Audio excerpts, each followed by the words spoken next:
All right. Well, first of all, thank you so much for listening. I really appreciate all 5 of you out there that are listening or downloading it for the first time, or just checking out what a piece of shit show this is. Again, this isn't your standard anime fucking let's yap about a bunch of shit sort of thing. I just love talking about anime. I'm sure a lot of you love anime as much as I do too. I mean, that's the reason probably you clicked on the thing in the first place. I know that it could probably, I don't have any fancy music or anything like that, which is cool. Whatever. I'll get to it when I get to it. And when we get to some sponsors and shit like that, well, we'll talk about them too. What I wanted to talk about today was a show that that's right up my alley. That's exactly everything I like about in a show, and that's all mixed in. It could have had a little more tits and ass for my liking, but it was good enough. The Mongolian Chop Squad, the AKA Beck. Oh, I love this show.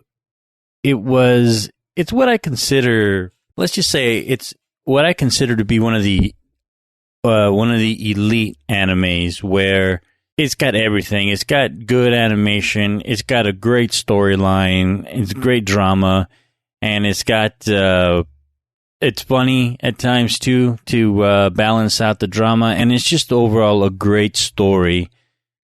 And the music really isn't bad.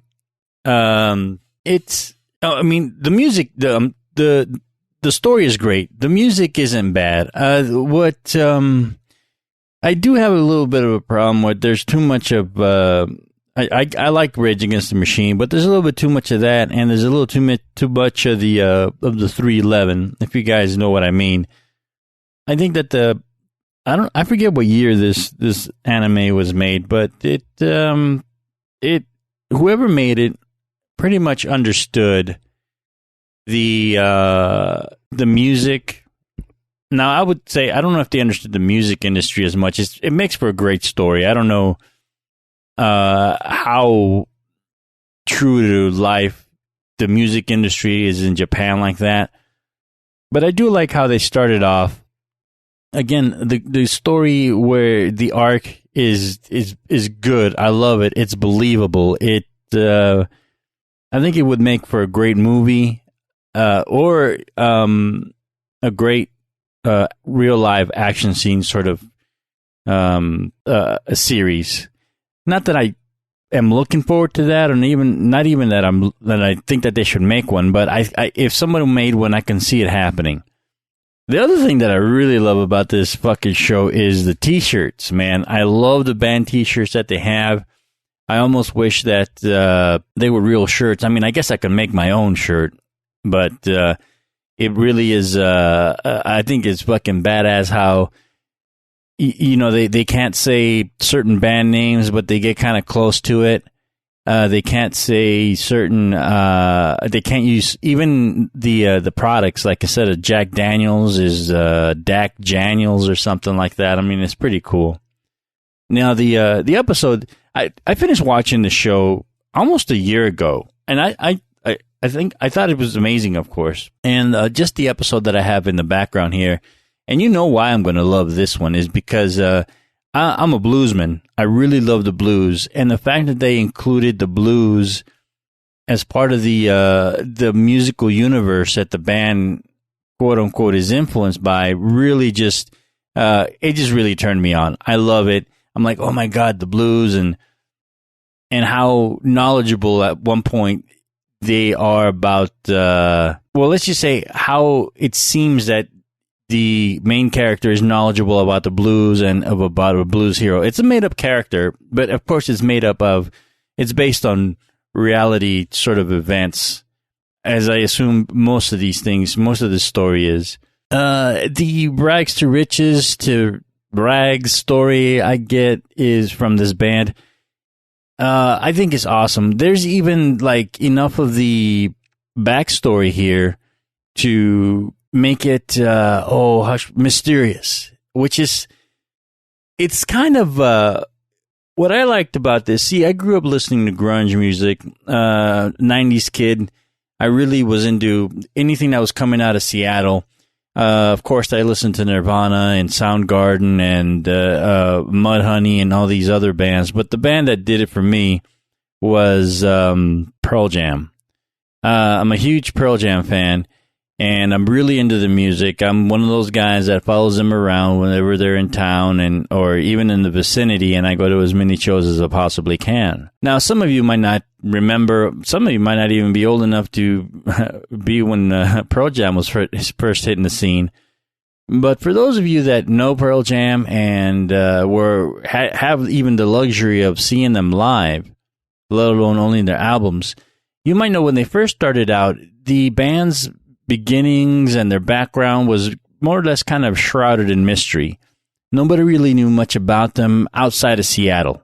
In Seattle, everyone knew each other. And in Seattle, everyone had been following each other's music for years, and bands were formed from bands that blew up and bands that broke down, and it was just a great musical community throughout the 80s and until until a few bands made it big in the 90s. But Pearl Jam was one of these things where in the beginning we didn't have the internet.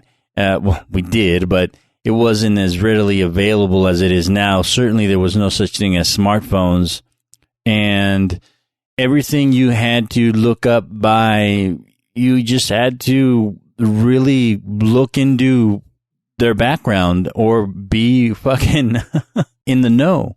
And Pearl Jam was these bands, like officially, you didn't know where they got their name from. You weren't really sure why things were named what they were. The original name was Mookie Blaylock. They named Mookie Blaylock's number was 10 since they had, copyright issues with naming themselves Mookie Blaylock. They had to switch it to Pearl Jam. To this day, they really don't know why they picked Pearl Jam. It's not something that they've completely let out. There are definitely theories out there. Their first album is named 10, supposedly because Mookie Blaylock's number was 10. They were really great into basketball. But you didn't really know the origins and the backstories of each of the band members so much. And what I liked about Mongolian Chop Squad is that it kind of took a little book out of that, where the established musicians here, they have a little bit of a backstory, but it's just mysterious enough to be, like, what the fuck? And I liked that page of, let's just say musical history or musical inspiration, if you will, that I love. It really just, while I don't look for realism in certain anime, like, I understand obviously that it's animated for a reason, and that, there's magic involved, surrealism involved, makes the impossible possible sort of thing. There's a lot of over dramatic scenes and just overall things that aren't really believable. When an anime is done right, when an anime is based on realistic events and it wants to add realism, it's really, there's ones that are hit and miss. There's ones that, for instance, the workout one that's out right now on Funimation about, I think it's how heavy are the dumbbells that you lift.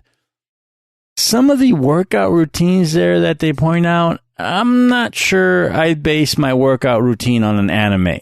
It sounds, you know what I'm saying? While they try to base the exercises and things in real life, I think there's a little bit of misinformation on there. And that's when I'm trying to point out that when people try to use realism into an anime, it's hit or miss.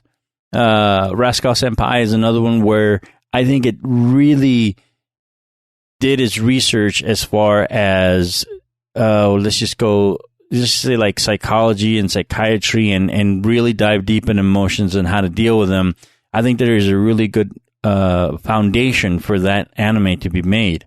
And not getting so heavy with Rascal, with Mongolian Chop Squad, I think that there was a very good foundation on this anime where the people that made this anime really love music.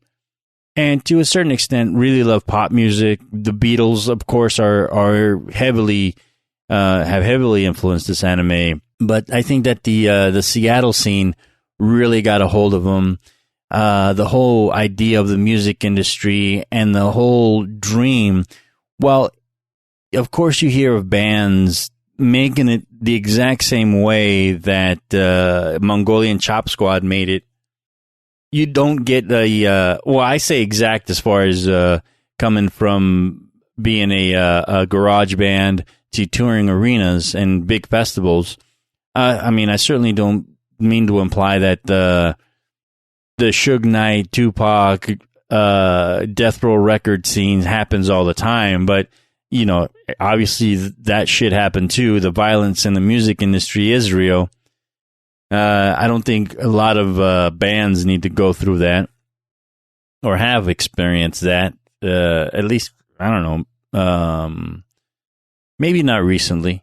But it does add to the drama and add to the fun. And as I mentioned here before, I love the jokes. I love the levity that happens. And it just really encompasses the entire human emotional cycle and drama that's really cool. And dreams and aspirations of teenagers trying to make it big without making it seem too crazy or impossible. Because again, these stories are real. This story has happened. The Beatles are among these stories where, you know, a little band that's made it, they play little bullshit songs. Of course, my Jimi Hendrix story is, he gets discovered in a bullshit bar in New York by someone big. Chas Chandler was the bassist for the Animals, who they had a great hit in theirs, of course. And this Mongolian Chop Squad, again, draws heavily from all those things and puts it all together. And it's just a great story to see, and I love it. I think that it emotionally, it gives us a little bit, without getting too poetic or too overly dramatic, it does show us that, again, with the emotions, and where there's a will, there's a way, and where if you keep dreaming, you'll get lucky too. And I think at the bottom line is, and I don't really care about ruining it because I think most of us have already seen this or heard of it. I mean, it's an definitely older anime. But what I love is that at the end, the band was more or less content with what they got. They had a lot of opportunities. They decided to stay true. They made a lot of great decisions, and they got lucky by basically going their own way and doing the things that they wanted to do. But in the end, it seems like they were content to get what they wanted, have their dreams as basic as they were, as far as making an album and touring America. Those things happened. And they probably didn't break out and were the next Led Zeppelin or something like that. They got what they wanted. And I think that's a great thing. When I first started in photography, I also put out the vibes. And what a lot of people don't understand, and I think what a lot of people joke about and really don't believe, is in manifesting your dreams, sort of thing. But it really is nothing else than setting goals for yourself. No matter how, if you have a goal that, no matter how ridiculous it is, if you set little bit of goals to achieve that, that's great. That's doable. Somebody somewhere said something that it's like, if you're driving at night, you don't have to see the entire road. That's why they made headlights.